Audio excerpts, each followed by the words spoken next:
ታቦታተ ሕጉን አቁሞ ልመናም ብናወግዘው እስከ መቼ ድረስ ነው? እጅህን ኪስህ አስገባ ያስከውን ይዘህ ውጣ እያል ማታለል እኮ ነው። ቅሚያ የሚባለው አታሎ መውሰድም ነው። ታቦት ቆሞ አይሞከርም አይመከርም።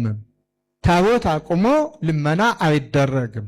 ታቦተ ሕጉ ከቆመ ዝማሬ፣ አምልኮ፣ ውዳሴ፣ ቃለ እግዚአብሔር ብቻ ይቀርባል። እግዚአብሔርን የምንለምነው ታቦተ ሕጉ ከቆመ ሰላምን ስጠን፣ ፍቅርን ስጠን፣ አንድነትን ስጠን፣ በልዩ ልዩ ችግር የሚገኙ ወገኖቻችንን እርዳ፣ ሕፃናቱን አሳድግ፣ ሕሙማኑን ፈውስ፣ የቸርነትን ሥራ አድርግ፣ ስለ ቅድስተ ቅዱሳን ስለ ድንግል ማርያም ብለን ከምንለምን በስተቀር አይደለም። ጽርሐ ጽዮን ቅድስት ማርያም ገዳም በባህር ዳር ከተማ አድባራትና ገዳማት ጨርሶ እንዲህ አይነት ነገር እንዳይሞከር መልእክትም የተላለፈበት ነው።